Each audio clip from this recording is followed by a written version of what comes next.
Apparently, rewriting history is the new black. Who knew?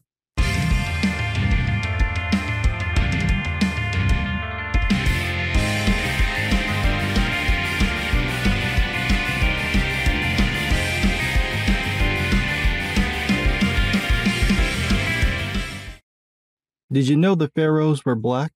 Yep, they were black. All the Egyptians were black. White folks lied about it because they don't want to let black folks have anything.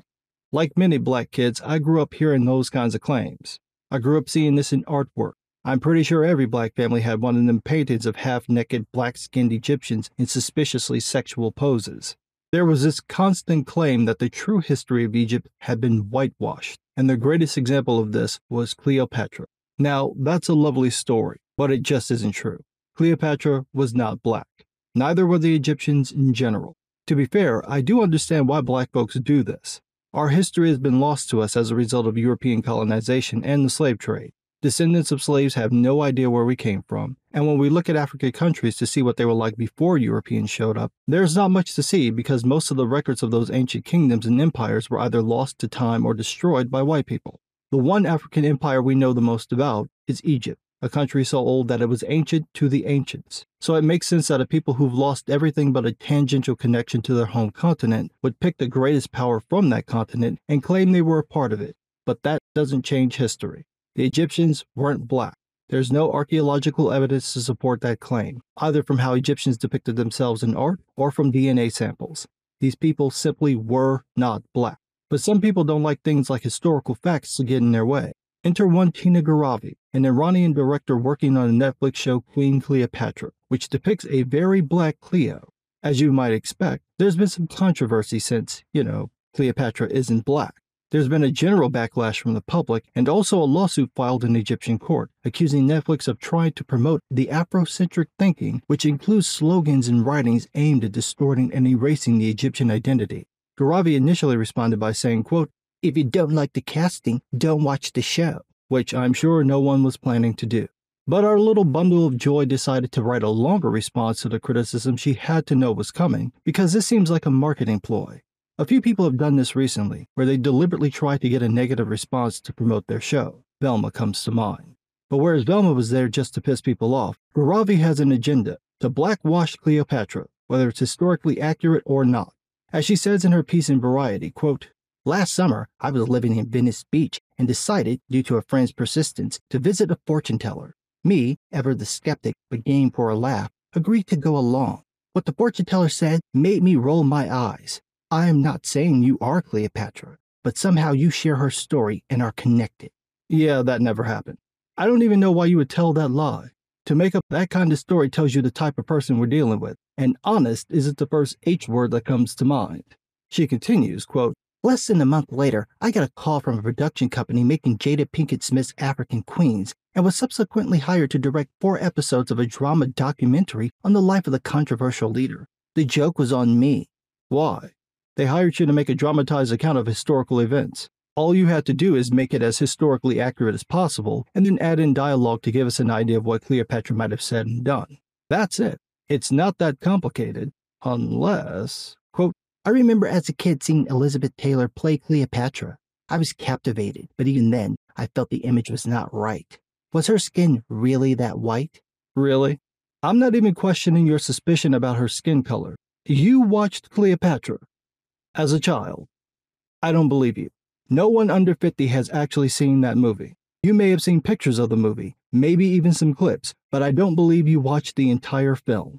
Part of the reason why I don't believe her is because she says she wanted to use her series to release Cleopatra from Hollywood's stranglehold on her image, which isn't the thing.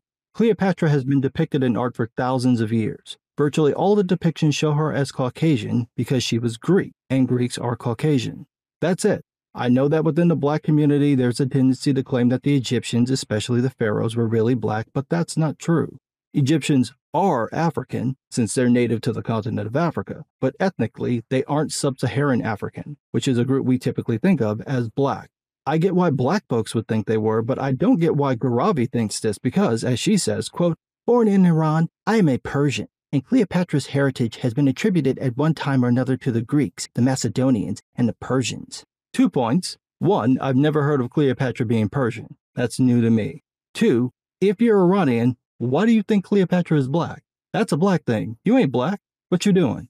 It would appear she's ignoring historical facts as she cites them. Quote, the known facts are that her Macedonian Greek family, the Ptolemaic lineage, intermarried with West Asia's Seleucid dynasty and had been in Egypt for 300 years.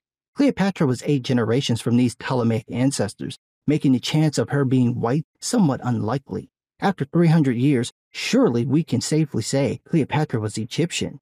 She was no more Greek or Macedonian than Rita Wilson or Jennifer Aniston. Both are 1 generation from Greece. Yeah, that's not how that works. You can be ethnically and genetically Greek, but be born in the U.S. I was born in Chicago. I've never been to Africa. I'm still technically African.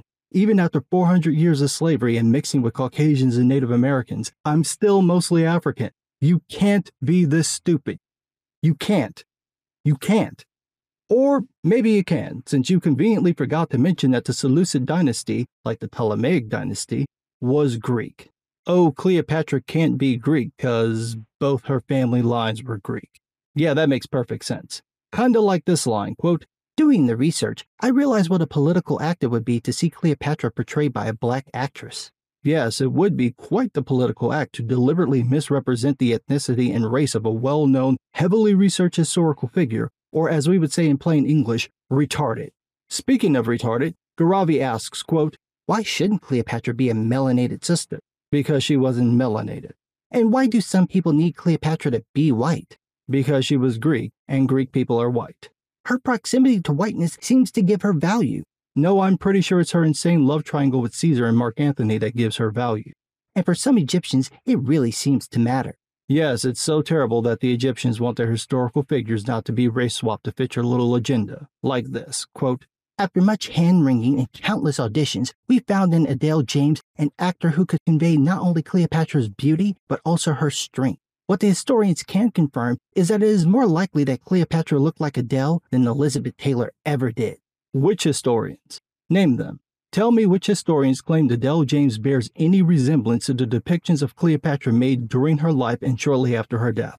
It sounds like you have an agenda, one that has nothing to do with historical accuracy and everything to do with trying to claim we was kings, or in this case, queens.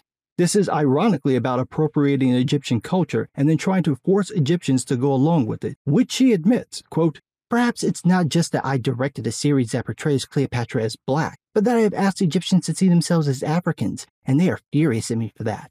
They are Africans, but they aren't black, and they have every right to be furious with you and accuse you of blackwashing and stealing their history because that's exactly what you're doing. You're like some 18th century European who stumbled upon some ancient culture in Africa or Asia and just conveniently found proof that these people were really white all along. That's what you sound like. Perfect example, quote, so was Cleopatra black? We don't know for sure, but we can be certain she wasn't white like Elizabeth Taylor. Of course she wasn't, because Elizabeth Taylor was English and Cleopatra was Greek. But listen to yourself. You don't know for sure if Cleopatra was black, but you're gonna portray her that way anyway? So you're admitting your entire premise is total nonsense. The reason Garavi has face-planted into stupid is because that's how the agenda works. It's like trying to argue with a creationist. Their argument always changes, so you can never pin them down on anything, and any contradictions can just be explained away with nonsense doctrine. Like this, quote, we need to have a conversation with ourselves about our colorism and the internalized white supremacy that Hollywood has indoctrinated us with. Most of all, we need to realize that Cleopatra's story is less about her than it is about who we are. It's almost as if we don't realize that misogynoir still has an effect on us today. How am I supposed to respond to that? What am I supposed to say? It makes no sense. None.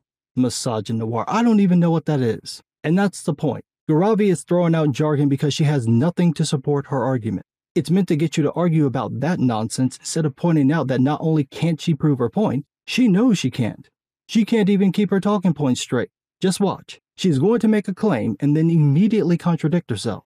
She says, quote, we need to liberate our imaginations and boldly create a world in which we can explore our historical figures without fearing the complexity that comes with their depiction. So accept history for what it is, even if it's not what you expected. Next sentence, quote, I am proud to stand with Queen Cleopatra, a reimagined Cleopatra. In short, to hell with history. Respect the past. Reimagine it if you have to. You can't do both, Garavi. Either you're going to accept that history is what it is, or you're going to try to make it what you want it to be. Sometimes the truth about what happened and what was isn't what you like. I'm sure many a Christian conservative cries themselves to sleep every time someone depicts Jesus as Middle Eastern, but that's probably what the man looked like. He wasn't white, and Cleopatra wasn't black.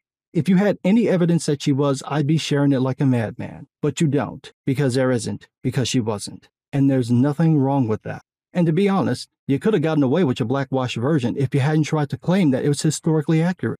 You could have treated it like Hamilton and been done with it. People would have still complained because Cleopatra wasn't black, but at least you wouldn't be trying to pass off your show as factual when it's not. You're not making a fictional movie, you're making a docudrama, where you're dramatizing historical events. So you need to make it as accurate as possible, not change the history to suit your politics. We spent decades undoing the damage done by all the whitewashing of history. You don't get to turn around and do the same thing. Don't be so quick to throw black paint over everything. After all, some of it might get on you, and then you'll find out what it's like to actually be black. But what do I know? I'm just some guy.